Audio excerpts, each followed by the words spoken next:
than I did originally. This is wonderful. I'm that much faster. It woke up part of my brain that went to sleep a long time ago. We've seen such a tremendous improvement in their quality of life. From people beginning to walk for the first time in 2 years, or beginning to talk for the first time in 2 years. The 3 people in our retirement center who use the program the most are all physicians. So we medical folks recognize that this is a good program. It helps me to remember things that may have slipped out of my mind a little bit. I am a little sharper at recognizing math questions. Getting better at math, I guess, no? I can remember more numbers. I use it, I think, first because it's very, very enjoyable. It's fun for one reason, and that is it isn't the same week after week after week. Some tease me about being addicted to it, and I agree. It provides such a massive stimulation in so many different areas that you actually walk away and you can see the results, throughout the day, and it carries. I know that I'm being challenged. It's working. Do I really feel that it may work? Yeah, I do. And does my friend the neurologist think that it works? Yeah, he does. And he has his patients come into his office and do it. I really feel, I don't know how to explain the feeling that I have. It's when I see the residents using Brain Fitness and how it has changed their lives. I mean, when you can take anywhere from at least a dozen people in a year off of a secured environment, and now they can live more independently because that exit-seeking mode is no longer there. I mean, that's a tremendous feeling. And then to see the families, because once someone has Alzheimer's and are in that mid-stage, it's really about their loved ones. They're the ones who continue to feel that pain. And when you can see the joy in their eyes, that makes it worthwhile coming to work every day. It really does. So, the last thing I'll tell you is one other little story about outcomes that really make it worthwhile for me to go to work every day. There's a customer in Pennsylvania, runs a group of assisted living communities, and they have memory care. And they'd had our product for about a month, and we got an email from the executive director of the community that said, there's lots of stories about Dakim, but I need to share this one with you. And he said, we've had a woman living in our community for about 3 years, and she has dementia, and for over a year now she's been unable to speak. And she can mumble, but she can't speak.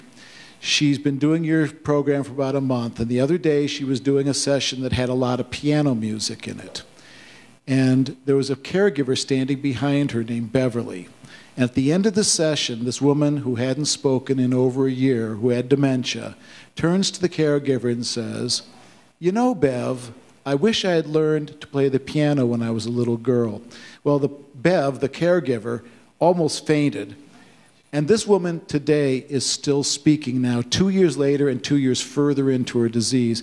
And so it really shows you the power of what we can do in the world of technology if we design technology to work for seniors and design it for seniors and make it accessible to them, easy and affordable. We can work wonders.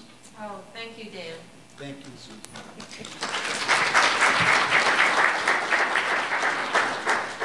Well, for our next presentation, I'd like to introduce Richard Tate from HopeLabs.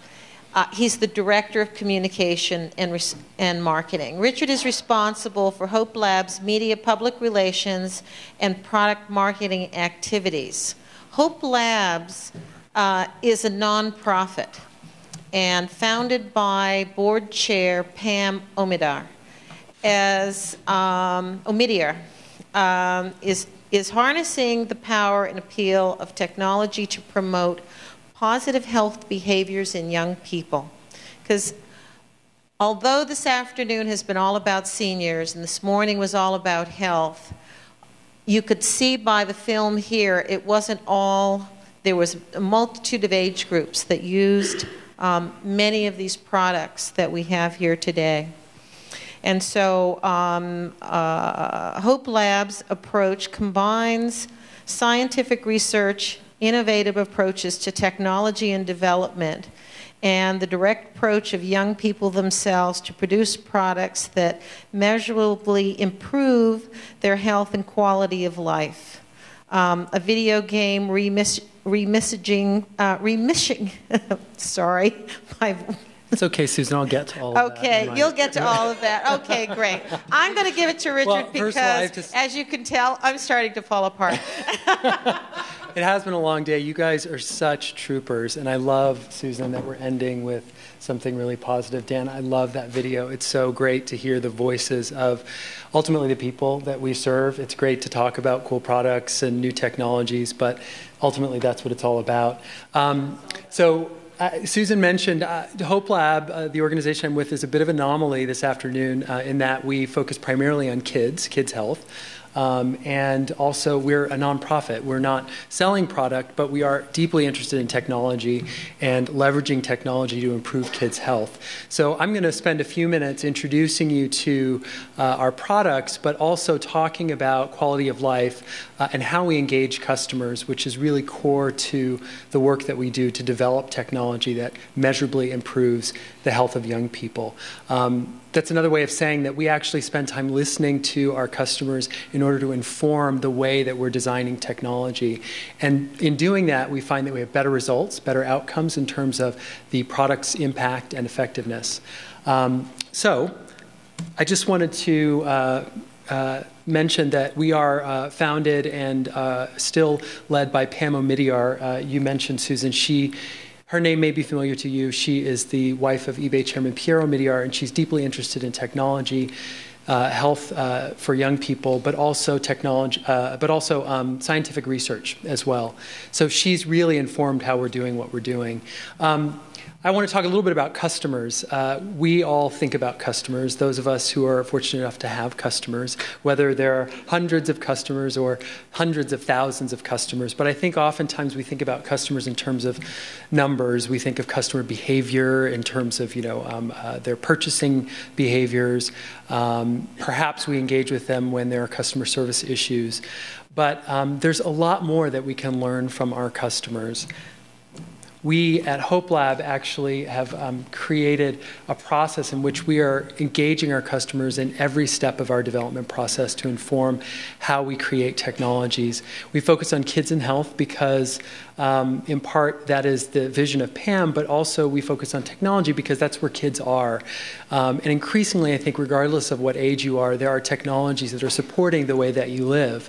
And so our work is really about adapting that technology to serve the needs of young people or whatever audience that you're working with. In order to do that, you really have to know who your customer is. On a panel earlier today in the digital health morning session, someone said, great technology is 20% tech and 80% psychology.